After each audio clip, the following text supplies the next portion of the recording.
On July 14, 1980, the sun blazed down, casting golden light over Jacksonville, Florida's port, as passengers lined up to board the SS Ocean Monarch, a mid-sized cruise ship scheduled for a 10-day journey through the Bahamas, St. Kitts, and Antigua. Among the hundreds of eager travelers were Laura and Daniel Whitmore, newlyweds from Gainesville, Florida, both in their 20s. They had married 4 days earlier in a small, cozy backyard ceremony at Laura's sister's house and were now radiant, hand in hand, full of anticipation. This cruise was a surprise wedding gift from her sister, an all-inclusive vacation Laura had always dreamed of. Daniel, a reserved, meticulous mechanical engineer, had a habit of quietly observing. In contrast, Laura was outgoing, art-loving, and always capturing moments with her new Sony cassette recorder, slung over her shoulder like a badge of honor. They'd met in college, and as friends said, were rarely apart. Their cabin, 312B, was on the starboard side of the lower deck, small but cozy. The ship departed at 4:45 p.m.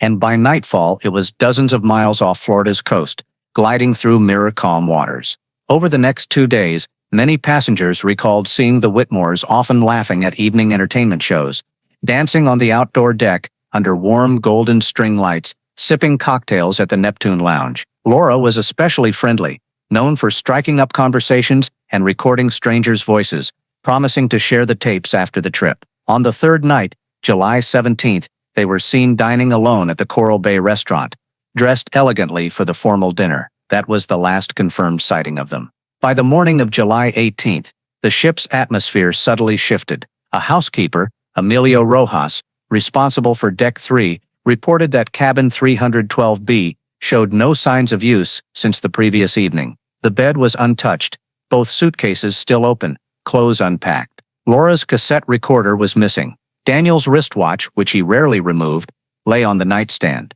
Initially, the crew assumed the couple had overslept or gone ashore early. But when they didn't appear as the ship docked in Basseterre later that day, and their names weren't on any excursion lists, suspicion grew. At 6:30 p.m., Captain Ronald Price was informed and immediately ordered a full ship search, including public areas, restricted zones, and the engine room. No trace of Laura or Daniel was found. The next day, the ship docked in San Juan, Puerto Rico. The local Coast Guard and U.S. consulate were notified. A formal missing persons report was filed. The remaining itinerary was cut short, and the ship returned to Jacksonville, carrying investigators who began interviewing passengers and collecting statements. But no one saw the Whitmores after July 17. There were no signs of a struggle, no reports of unusual noises from nearby cabins, no new charges on their onboard account.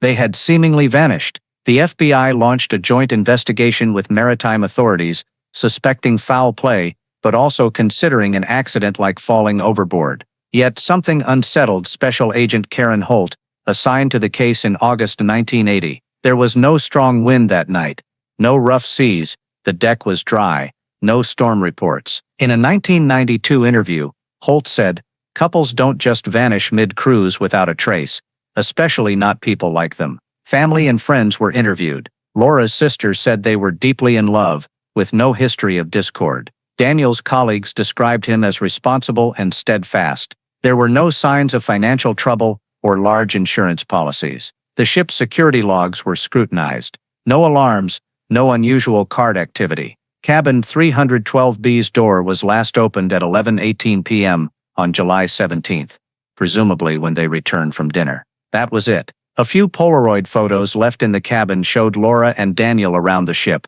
one notably of Daniel alone, gazing out at the night sea. But the final cassette tape, from Laura's missing recorder, was never found. By early 1981, with no new leads or evidence, the case faded from headlines and was filed among unsolved maritime disappearances. The family, devastated, fought for years to keep the investigation alive. Laura's mother, Margaret Sloan, wrote to senators, the cruise line, and the ship's executives, pleading for new action. Daniel's brother, Peter Whitmore, even funded trips to Antigua and St. Kitts, questioning local fishermen and dock workers. No one saw anything. No one recalled their names. Before diving into the story, don't forget to subscribe and hit the notification bell to stay updated on the latest stories.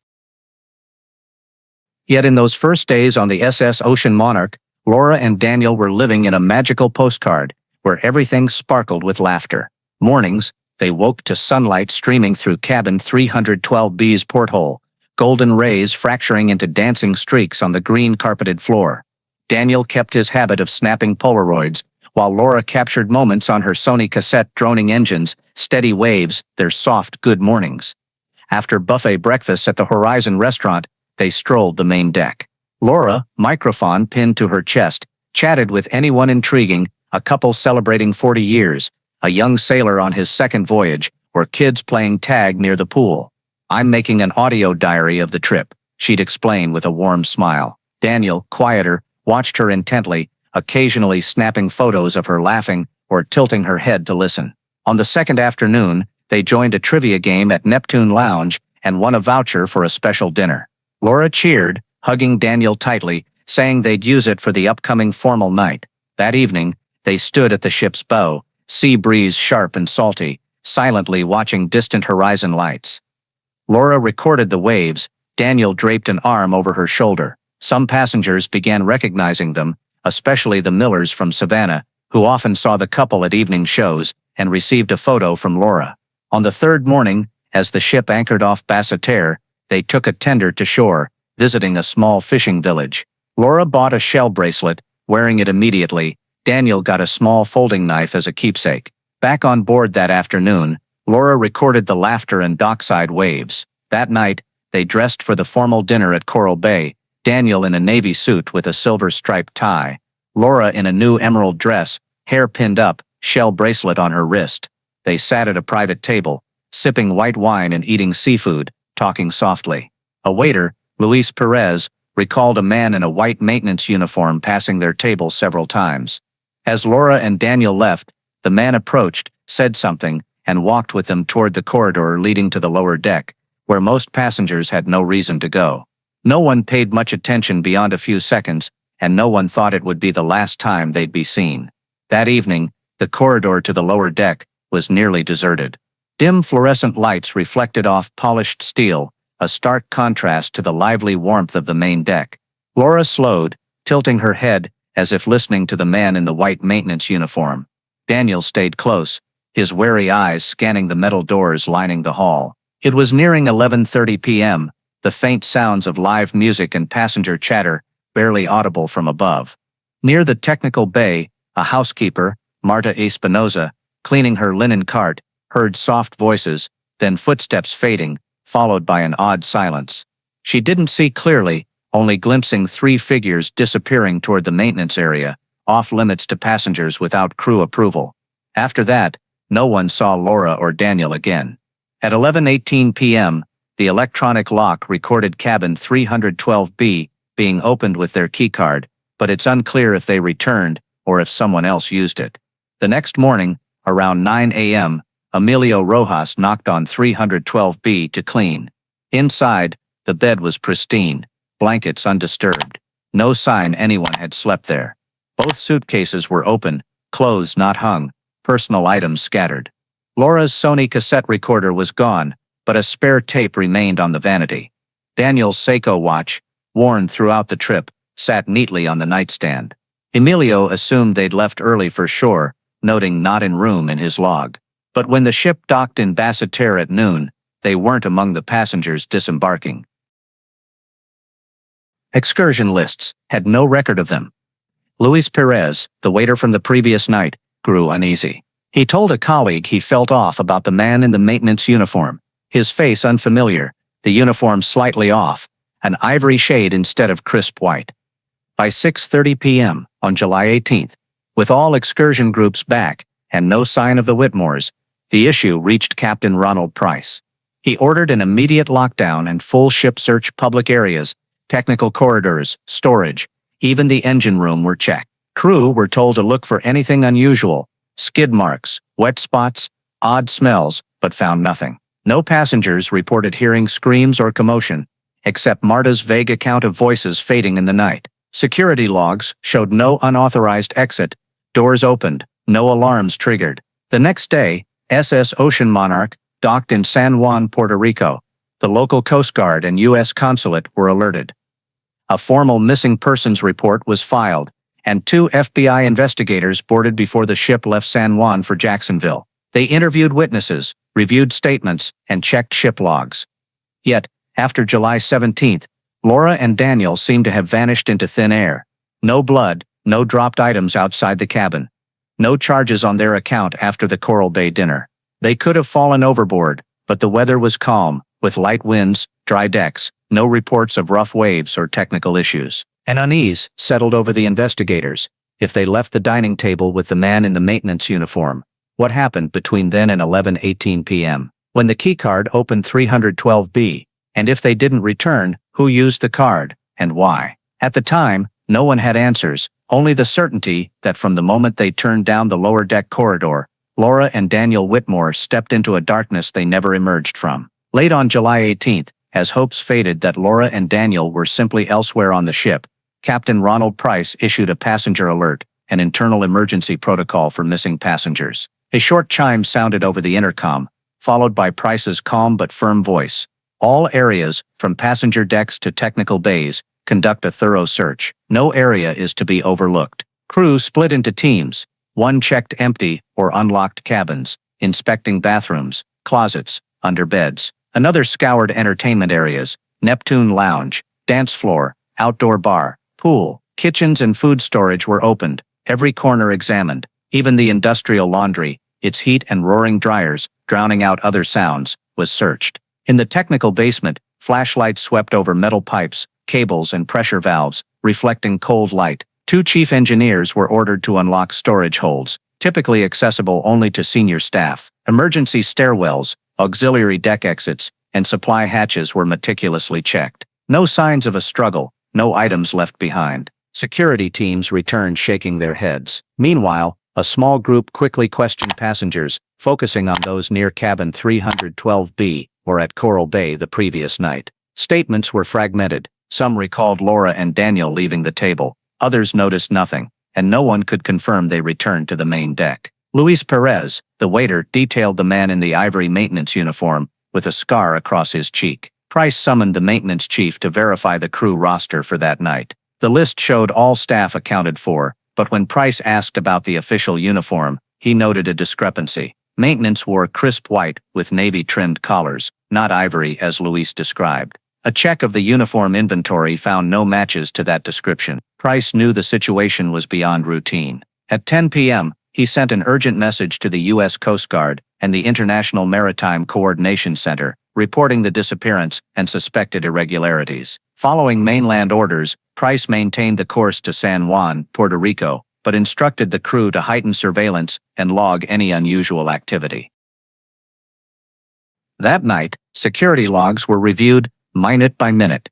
No unauthorized exit doors were opened, no deck railing weight sensors triggered, and no keycard activity at 312 Bay beyond 11:18 p.m. on July 17th. Even the electrical system in the lower deck corridor showed no power outages or sudden weight shifts, meaning if something happened there, it was utterly silent. On July 19th, as SS Ocean Monarch docked in San Juan, 2 Puerto Rican Coast Guard officers and a U.S. consulate attaché were waiting. After a brief meeting on the command deck, they opened a missing persons file, seizing copies of the passenger list, crew roster, and ship logs. A decision was made. The remaining itinerary would be canceled, and the ship would return to Jacksonville that day, carrying investigators who began in-depth interviews with passengers and crew. In the final hours before leaving San Juan, a special team searched cabin 312B again, this time with UV lights and trace evidence reagents. They found a few long brown hairs, likely Laura's, and a faint smudge on the porthole frame. But it was too indistinct to conclude anything. Both suitcases remained in place, containing an unopened Polaroid film pack and a bag of spare cassette tapes. Items Laura and Daniel would almost certainly have taken if they left the ship voluntarily. As the ship left San Juan, the atmosphere on SS Ocean Monarch had transformed. Laughter and music persisted, but an undercurrent of tension lingered. Passengers began speculating, weaving theories from accidental falls overboard to attacks, or a mysterious elopement. For the crew, especially those who had spoken with Laura and Daniel, the mood was heavier. They hadn't just lost 2 passengers, but the sense of security taken for granted on such voyages. On the command deck, Captain Ronald Price knew that when SS Ocean Monarch returned to Jacksonville, he would hand over the ship and its unanswered questions to federal investigators. Questions he wasn't sure he wanted answered. When the SS Ocean Monarch docked in Jacksonville on the morning of July 23, a team of FBI agents and Coast Guard investigators was waiting. The ship was immediately moved to a temporary holding area, where unloading and passenger boarding were delayed to allow for a search. Every cabin was rechecked, and the luggage and personal items of all passengers were seized for inspection. Cabin 312B was sealed upon docking, but investigators found no new physical evidence beyond what was collected in San Juan. A few brown hairs, a faint smudge on the porthole frame, and items Laura and Daniel would not have left behind if they had left voluntarily. Everything was sent to the FBI lab in Quantico. Meanwhile, the interrogation team interviewed nearly 600 passengers and over 100 crew members. The stories were consistent. Laura and Daniel appeared happy, friendly, showing no signs of discord or stress. Many recalled seeing them at entertainment shows, at the Coral Bay restaurant on the evening of July 17th, and no one saw them afterward. Some witnesses vaguely recalled a man in an ivory maintenance uniform with a scar across his cheek, matching waiter Luis Perez's description, but no one knew his name or exact role. When the FBI cross-checked the maintenance crew list, no one matched. The ship's personnel record showed all maintenance staff wore crisp white uniforms with navy-trimmed collars, and none had such a scar. This detail unsettled lead investigator Special Agent Karen Holt. If this man wasn't on the roster, how did he board the ship? Initial theories were proposed. 1. An accident. Both fell overboard due to carelessness. 2. A mysterious elopement. 3. Deliberate foul play. Holt quickly dismissed the first. The weather on July 17th was calm. No strong winds, the deck dry. There were no security cameras in the lower deck corridor, but all security sensors and railing alarms recorded no anomalies. If they fell overboard, at least one weight sensor would have triggered. The elopement theory also didn't hold. Their passports, wallets, clothes, and most personal items remained in the cabin. There was no evidence of cash withdrawals or illegal port departures. That left the third theory, and it raised a slew of new questions. Statements like Marta Espinosa's, who heard soft voices and fading footsteps in the lower deck corridor, became rare pieces of the final timeline. But Marta couldn't clearly see faces or confirm it was Laura and Daniel. The electronic keycard log recorded cabin 312 Buld being opened at 11:18 p.m., but no one knew who actually used the card. Laura and Daniel's keycard was never found. The ship search yielded nothing.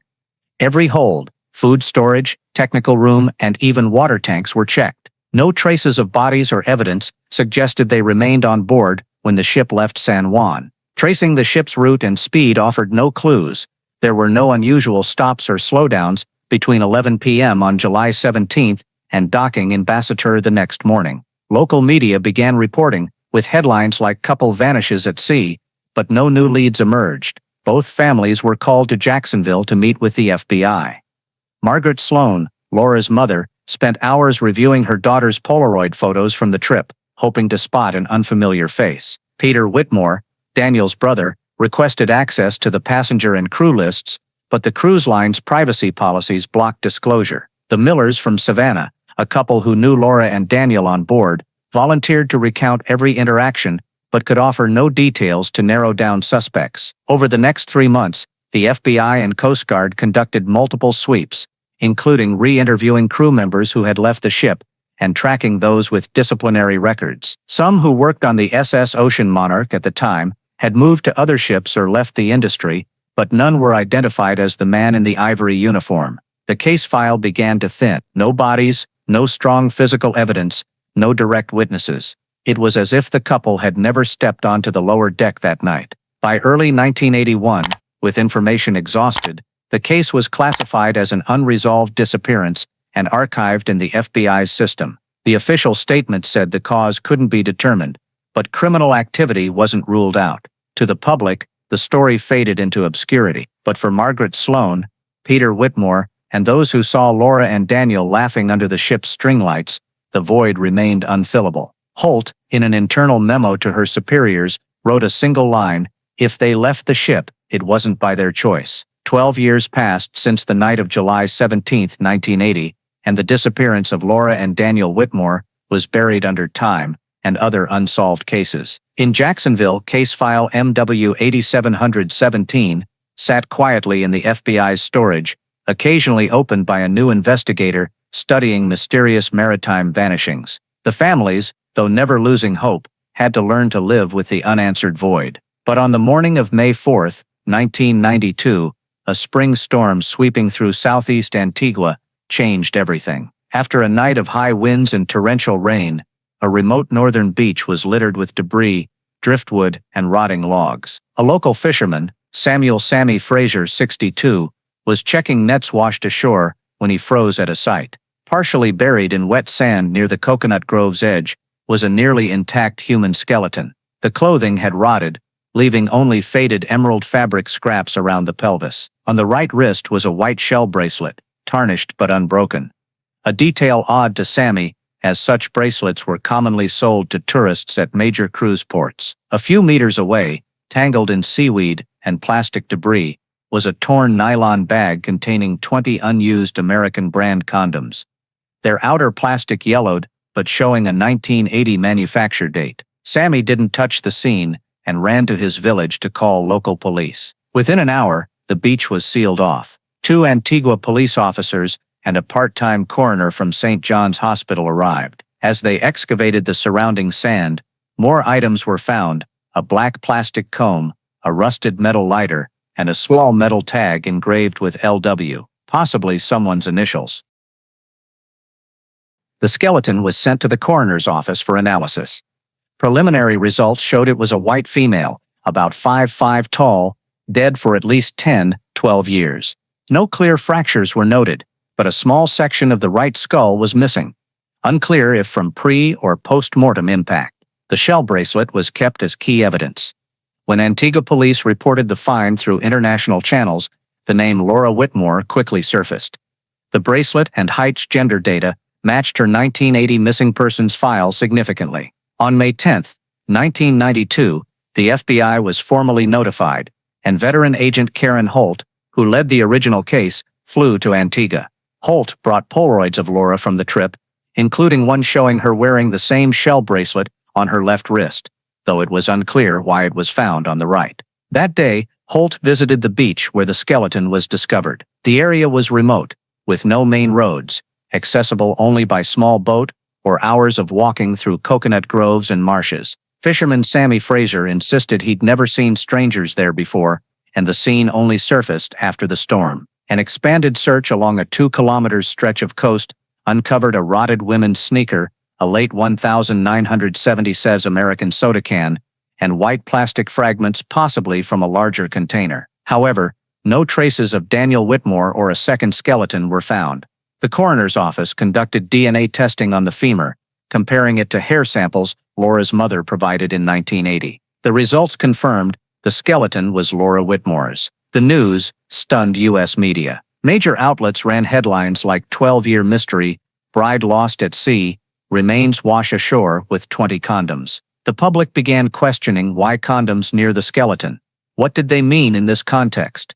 And where was Daniel? In her initial report to Washington, Holt noted, the discovery site and items suggest Laura didn't die there but was likely brought to the area. The skeleton wasn't deeply buried, indicating the body was either exposed or washed ashore and stranded. The condoms may relate to a sexual crime or serve as a misdirection. Another notable detail was the emerald fabric scraps around the pelvis. Comparing 1980 trip photos, Holt recognized it as the color of the dress Laura wore at the formal Coral Bay dinner, the night she and Daniel were last seen. The question now was not just who killed Laura, but what happened between leaving the dinner table and her body washing up on an Antigua beach, over 200 nautical miles from the SS Ocean Monarch's 1980 route. At a Jacksonville press conference after the identification, Holt withheld details about the condoms, only saying they were evidence under analysis. Internally, she ordered a full case file reopening, focusing on statements about the man in the ivory maintenance uniform. Notably,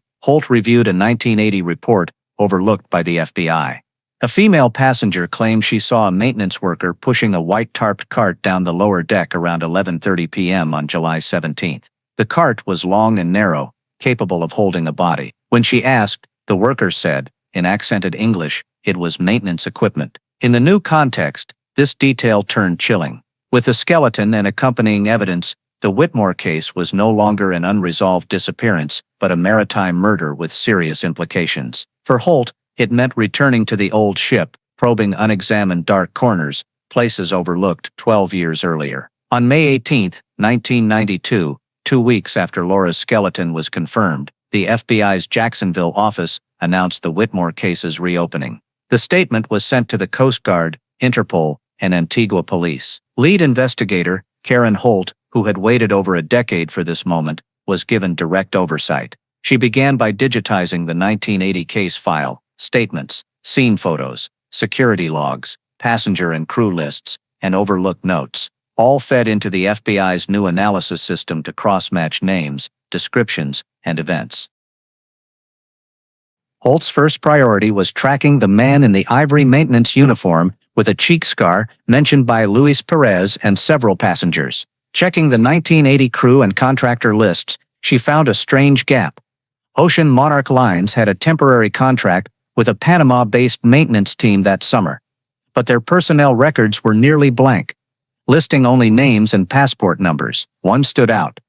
Ernesto Fidel Morales, 34, Panamanian, hired as a cleaner for 3 months, coinciding with Laura and Daniel's trip. When Holt queried Interpol, Morales had no valid residency records in any country, and his entry data vanished after 1987. She also uncovered a forgotten company report in 1978.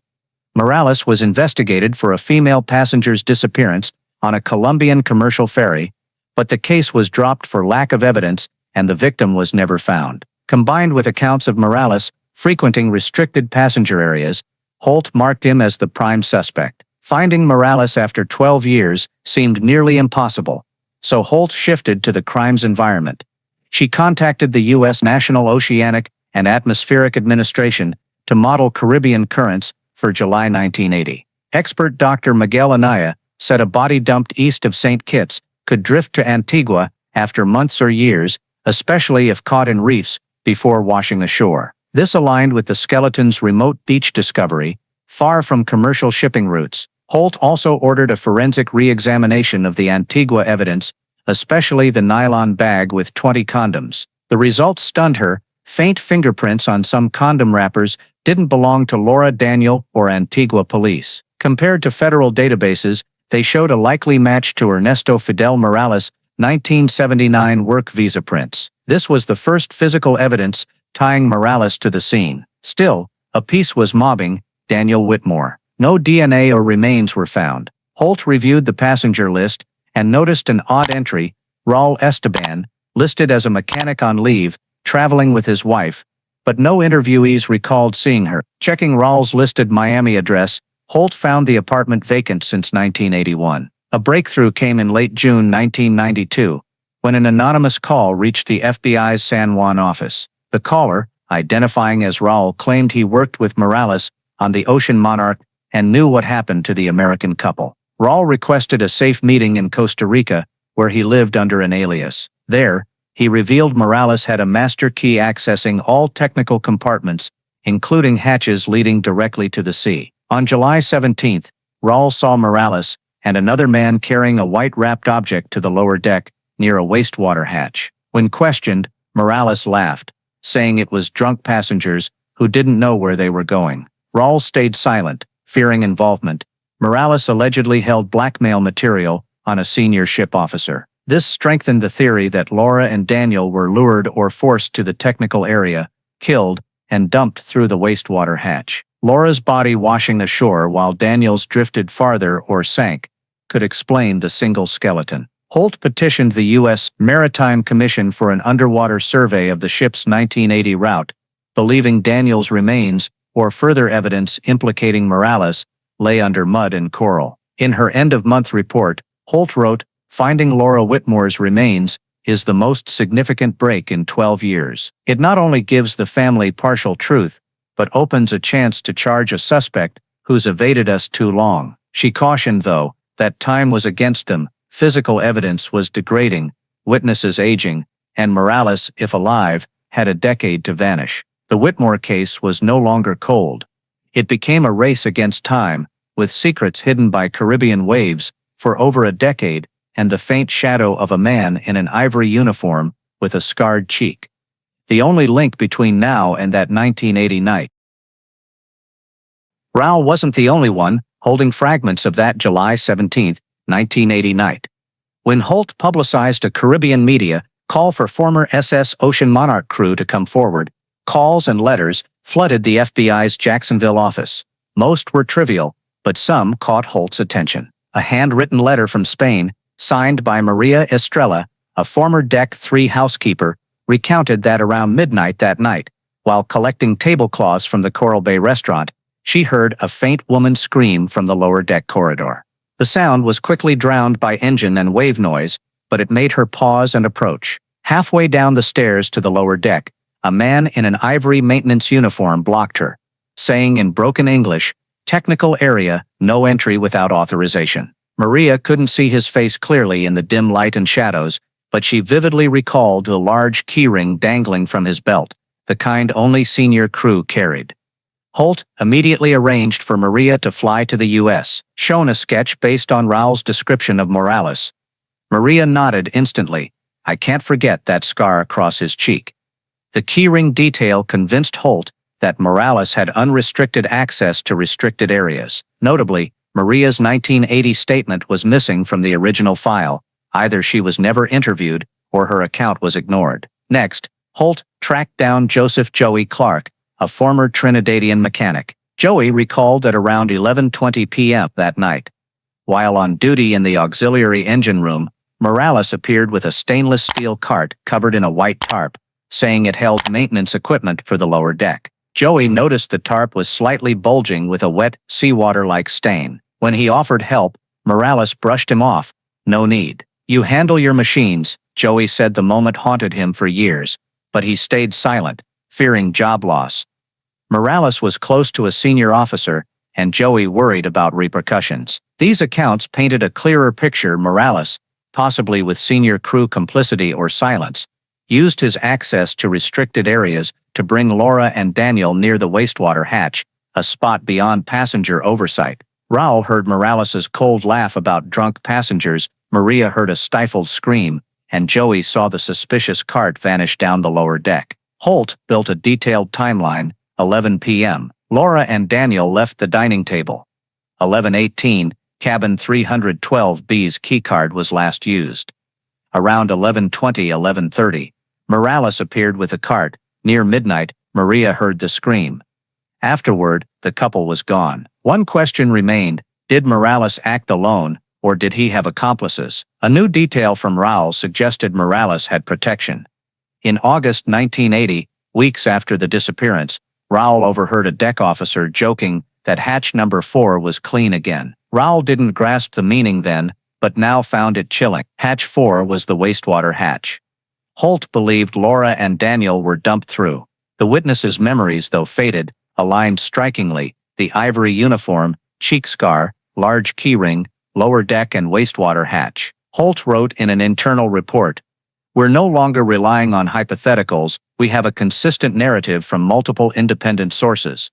The issue is where Morales is now, and whether anyone else on the ship knows the truth." She requested an international criminal investigation into Ernesto Fidel Morales for maritime murder and international maritime law violations. But deep down, Holt knew witness memories alone wouldn't close a 12-year-old case. She needed undeniable physical evidence, something still lying under the Caribbean seabed, untouched by waves and time. The international investigation soon brought a new lead. Through Interpol, Panama's national police reported that a man named Ernesto Fidel Morales was arrested in 1983 for assault on a domestic passenger ship. But the case was internally resolved, and records were sealed. Attached was an old profile photo, blurry but showing a clear scar across the left cheek. Holt compared it to Raoul and Maria's sketch. Every feature matched. The next step, Holt requested advanced identification from the FBI. The Quantico analysis team used facial reconstruction software, merging the 1983 photo with 12-year aging simulations, and sent the images to all FBI offices in the Caribbean and Latin America. Just 3 weeks later, a response came from an unexpected source, A Belize border officer reported seeing a man closely resembling the wanted poster working as a dock laborer at a small cargo port. Using the alias Carlos Mendez, with no valid papers, he vanished from the town in 1991 after rumors of a police investigation into a deadly brawl. These clues suggested Morales had repeatedly changed identities, always choosing jobs near the sea, but avoiding major maritime routes. Holt immediately issued a search request through small port networks in Central America and the Caribbean, while reviewing records of deported or illegal immigrants matching his description. She also questioned the role of senior officers on the SS Ocean Monarch in 1980. If Morales had free access to technical areas with a master keyring, someone must have authorized or overlooked it. A review of the crew list highlighted one name, First Officer Harold Gaines, the senior deck officer overseeing lower deck security during the disappearance. Gaines left the cruise line a month later and joined a private maritime transport company in Honduras. When Holt contacted him, he was cooperative but repeatedly claimed he didn't remember anything, and everything on the ship followed protocol. Curiously, company records showed Gaines had approved issuing a master key set to the Panama maintenance team in June 1980 for emergency pump repairs. No one else but Gaines could authorize this. Holt confronted Raul with this information. Raul confirmed that on the night Laura and Daniel vanished, he saw Morales speaking privately with Gaines in the corridor near hatch number 4. When Holt raised this in a second interview with Gaines, he briefly hesitated, then said, "If I'd known what would happen, I wouldn't have signed." When pressed for specifics, Gaines went silent and requested a lawyer. For Morales, Holt had a profile, a scar, fingerprints, and witness testimonies. For Gaines, she had a plausible motive, or at least a reason for concealment. He might have been blackmailed or exploited by Morales to legitimize access to restricted areas. This combination explained why no official report was filed that night. Holt knew the case would struggle to reach a conviction without capturing Morales, but identifying a suspect and establishing a direct link to both victims transformed the case from an unexplained disappearance to a maritime murder with a clear primary suspect and a potential accomplice. Holt's final internal report for this phase stated, Ernesto Fidel Morales, primary suspect, currently unapprehended, with a history of violence and sealed prior charges. Harold Gaines, person of interest, engaged in unauthorized access granting, suspected accomplice, or enabler. Next objectives: track Morales, pressure Gaines to cooperate, and if necessary, reconstruct the underwater crime scene at hatch number 4. She closed the file on her desk, her gaze lingering on a black and white photo of Laura and Daniel, taken on the main deck hours before their disappearance. In it, Daniel smiled at the camera, while Laura leaned her head on his shoulder, her shell bracelet glinting in the sunlight. Holt knew, as long as Morales remained free, that smile would be haunted by the darkness of that 1980 night at sea. In late August 1992, Holt received approval from the U.S. Maritime Commission and U.S. Navy support to conduct an underwater search in the area where Laura and Daniel's bodies were suspected to have been dumped. Based on Raul, Maria, and Joey's testimonies, along with the SS Ocean Monarch's 1980 route map, analysts pinpointed hatch number 4 on the starboard side near the lower deck and calculated the drift path of objects from there. They narrowed the search to a 6 square nautical mile area between St. Kitts and Antigua, with an average depth of 60-90 meters, featuring coral reefs and underwater canyons. The Navy deployed the USNS Pathfinder with 2 specialized remotely operated vehicles, ROVs equipped with side-scan sonar and high-resolution cameras. Holt stood on the command deck, eyes fixed on the screen as the seabed emerged. Dark coral patches, steep rock walls, and stretches of bare white sand. The first day yielded only old shipwrecks and metal fragments in the sand. On the third day, in the afternoon, sonar detected a box-shaped metal object leaning on the edge of a canyon over 80 meters deep. As the ROV approached, its light swept over faded white paint, revealing the words, "Property of Ocean Monarch Lines." It was a large technical tool cabinet, missing one door, filled with rusted cables, metal pipes, and sediment-covered objects. When the ROV's robotic arm cleared the mud, Holt spotted a yellowed rectangular plastic piece. Cleaned on board, it read, "Crew Access Card, Ernesto F. Morales." Holt's heart raced. This was the first physical evidence tying Morales to the suspected disposal site. Inside the cabinet were a small emerald fabric scrap, nearly matching Laura's dress color from that night, and a small metal ring resembling a cart handle's lock. Holt ordered an expanded search around the canyon. On the fifth day, the ROV found an odd object, 200 meters from the cabinet, a pair of white sneakers, the fabric rotted but the rubber sole intact. Nearby was a rusted circular object, later identified as a camera lens frame. Holt immediately compared the sneakers to photos of Laura and Daniel from before the disappearance, and the match was undeniable.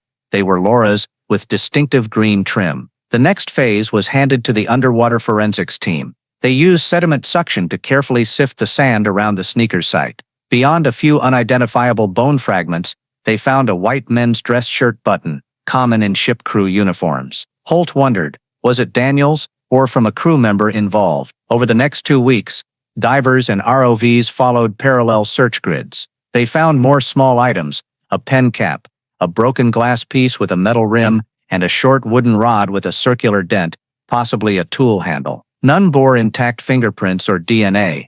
But to Holt, each piece formed part of a larger picture.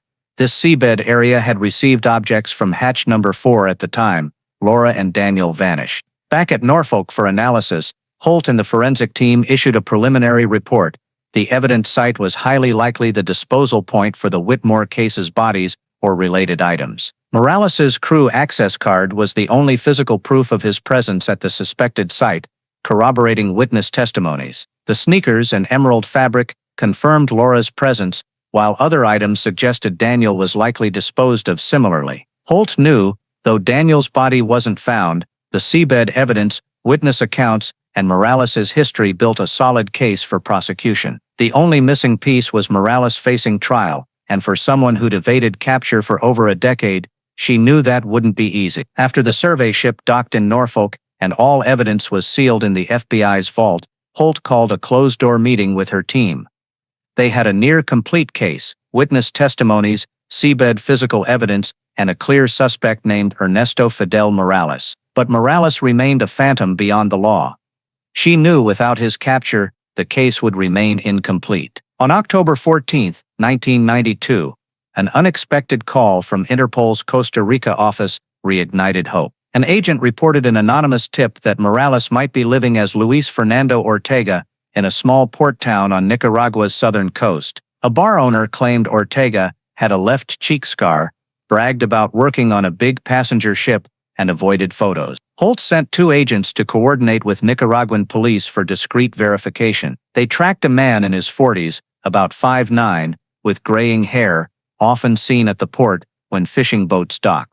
Through a telephoto lens, the scar was clear, but before an arrest could be made, Ortega vanished after a cargo ship trip to Honduras, leaving an empty rental room with a cheap canvas bag and a few old Panamanian newspapers. Reviewing the newspapers, Holt noticed a small item in La Prensa. Fishermen find nylon bag with personal items washed ashore in Bocas del Toro. The accompanying photo showed a white shell bracelet nearly identical to Laura's. But Holt knew the original was found with the Antigua skeleton and stored in evidence.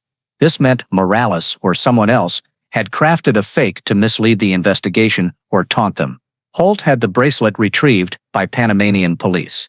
Analysis showed it was a handmade replica with smaller shells linked by new nylon cord. One shell bore a white paint mark with a circular edge, similar to ship deck paint.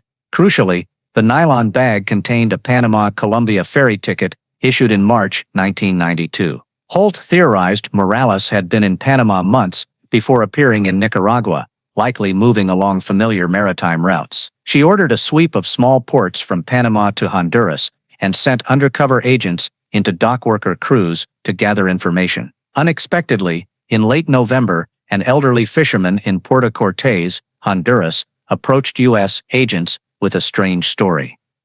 Weeks earlier, he ferried a man with a cheek scar to a small island 10 kilometers offshore. The man carried a long locked wooden chest and paid generously for a return trip 3 days later. When the fisherman returned, the island was empty, the chest abandoned with its lock cut. Inside were old clothes, a rusted knife, and crucially, a large keyring with various keys.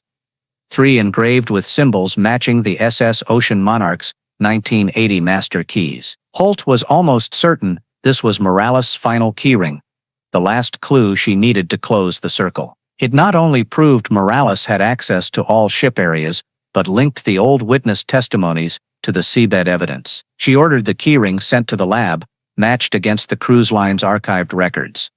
The results confirmed 2 keys opened hatch number 4 and the lower deck tool storage, where Morales' access card was found. Now Holt was certain, wherever Morales hid, the case against him was complete. When this last clue was presented in court, he'd have no room to deny what happened in July 1980's dark night. As the keyring was sealed in evidence, Holt stood silently, her fingers brushing the plastic cover as if touching a memory from 12 years ago. Everything she and her team had gathered, from Raul, Maria, and Joey's scattered accounts to Morales' access card under the sea. Laura's white sneakers, the fake bracelet, and now the master keyring, closed a circle of evidence. But one gap remained: Morales wasn't caught. In her report to the FBI director, Holt concluded that the likelihood of Morales being the primary perpetrator in the Whitmore case exceeds reasonable doubt, recommending a red notice through Interpol and urging Caribbean and Central American nations to tighten small port and domestic ferry controls. But she admitted that after over a decade, Morales had mastered anonymity, changing names, nationalities, living in unnoticed areas, and avoiding legal documentation. As Holt planned a coordinated manhunt, an envelope with no return address arrived at her office. Inside was a yellowed Polaroid of a deserted beach, sand marked with footprints, and in the left corner, a man in a white shirt, back to the camera. Though only a silhouette, Holt recognized the gait, a stiff left arm, raised right shoulder, matching Raul's description of Morales' walk. Handwritten on the back, "Some debts are paid in the tide." The photo chilled Holt. Was it a taunt or a warning? Who sent it? Morales, or someone who knew him? And what did the debt mean? She sent the photo for analysis, requesting checks on paper, ink, and satellite data for the beach scene. Results showed it closely matched a southern Belize beach, where Morales appeared as Carlos Mendez. A sting operation was launched, involving U.S. task forces, Belize police, and maritime crime units. But when they raided a coastal wooden house, suspected to be Morales' hideout, it held only stale cigarette smoke and empty beer cans. On a table, a rusted knife was plunged into a Caribbean nautical chart, its blade pinned to the mark for St. Kitts, where Laura and Daniel vanished in 1980. Holt stared at the map, pulled back to that fateful night. She knew Morales was playing a cat-and-mouse game, leaving just enough traces to prove he was alive, free, and remembered every detail of his crime. The Whitmore case closed on paper in late 1992 as maritime murder, suspect not apprehended. Laura and Daniel's families received a confidential settlement from Ocean Monarch Lines in exchange for not pursuing civil lawsuits. Judith Whitmore, Laura's mother, placed the seabed-found white sneakers in a glass case on an altar beside her daughter's only wedding photo. She told the press, "I just want him to know we're still here, and we're still waiting." Holt pursued Morales' leads for years, chasing reports of his sightings at remote ports. But Morales was a sea phantom, blending into dock workers, vanishing on nameless ships, and sometimes leaving eerie signs: a shell bracelet in an FBI Miami mailbox, a postcard of a ship hatch mailed from Jamaica, an anonymous note on Holt's desk one Monday morning. Remember the sneakers? Until the end of her career, Holt kept the Polaroid and master keyring in a private drawer. She knew the case would haunt her, not just for its open end, but because it showed her that men like Morales didn't just kill. They knew how to plant fear, making it outlast life itself. One June afternoon, years after Holt's retirement, Judith received another envelope. Inside was a blurry photo of a woman's bare feet on sand, beside 20 unopened condoms arranged in a line. On the back, "Not everything sinks." Police seized the photo, but couldn't trace its source. No one knew if it was a confession, a sign of a new crime, or Morales continuing his cruel game. And somewhere off the Caribbean, waves still crash on desolate shores, washing away night sea secrets, returning just enough to remind that Laura and Daniel Whitmore's story never truly ended. The story of Laura and Daniel Whitmore is not just a 1980s maritime tragedy, but a stark reminder for life in the U.S. today, where millions take cruise vacations yearly. In this case, a chain of seemingly minor details foreshadowed danger: the scarred man's warning of technical area, no unauthorized entry. Laura and Daniel's last sighting near a restricted zone.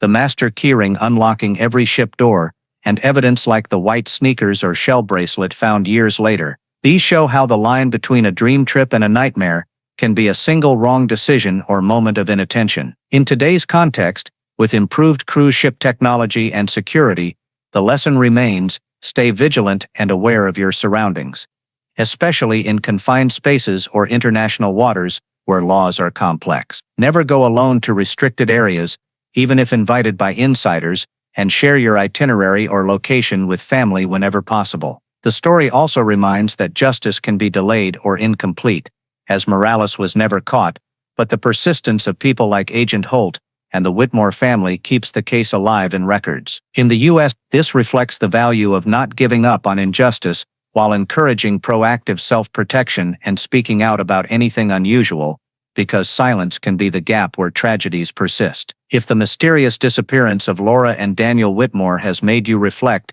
hit subscribe to join us in exploring more unsolved cases. Thank you for joining us, and see you in the next video with secrets still buried beneath the ocean's depths.